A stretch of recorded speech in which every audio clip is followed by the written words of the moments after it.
Do you know it doesn't have to be difficult? Today, let me walk you through everything you need to know to secure the New Zealand work to residence visa under the Green List Tier 2, from gathering your paperwork right to becoming a permanent resident and even becoming a Kiwi citizen one day. How to apply your step-by-step blueprint.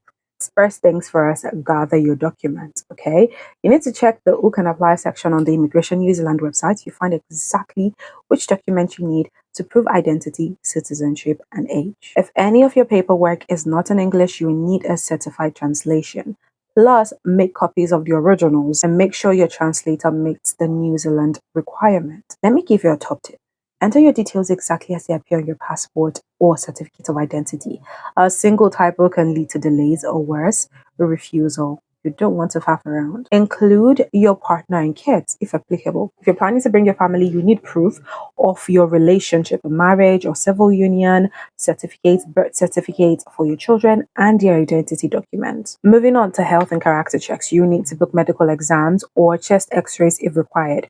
Your medical e-reference code or certificate, if your clinic doesn't use e-medical, must be less than 3 months old. You may also need a police certificate from your home country and any other country you've lived in for more than 12 months in the past decade. They must be less than 6 months old when you apply. Something else you're going to need is evidence of your job or offer. Since this is a Tier 2 Green List visa, you must have a job offer in an occupation on the Green List. What you're going to do is ask your accredited employer for your employment agreement or contract showing hours, duration, position, and pay. And contractors should supply contract and, if required, evidence of 10 years of experience at the higher wage threshold. If you've got overseas qualifications, you may need an international qualification assessment IQA for proof of English identity. Finally, gather your test results or other evidence of English language proficiency. Now, once you have all your ducks in a row, you're ready to go online. How do you pay and submit? Well, first things first is to create or log into your account.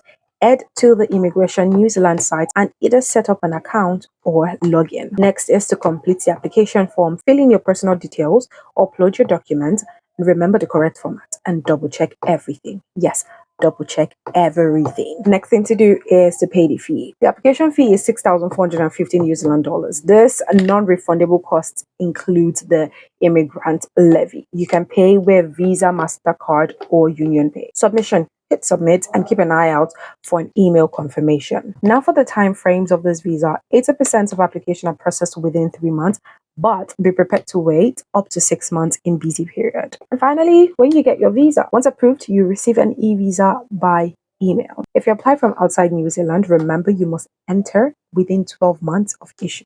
Now, if you're already in New Zealand, make sure your current visa remains valid. If it's expiring while your application is in process, apply for a temporary visa, work, study, or visitor to keep you lawfully in the country, and Immigration New Zealand will grant you an interim visa if needed. You must complete a digital traveler declaration no earlier than 24 hours before departure.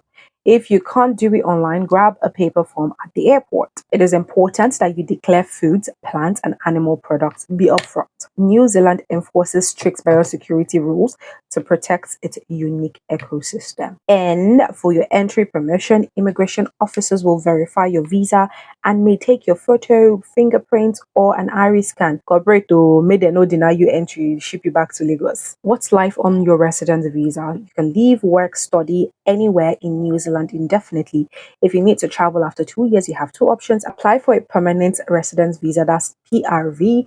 Extend your travel conditions. Just make sure you do it before they expire. Remember, if your passport expires, transfer your visa to a new one before you plan to travel. To the main part, staying longer and getting citizenship, the permanent resident visa. After holding your straight to residence visa for 2 consecutive years, you are eligible to apply for a PRV. This grants you indefinite travel and residency, provided your passport remains valid. And for New Zealand citizenship, most residents can apply for citizenship after 5 years continuous residence. If you've got questions, I'll drop them in the comments below. Hit like, subscribe, and smash that notification bell so you don't miss any of our videos.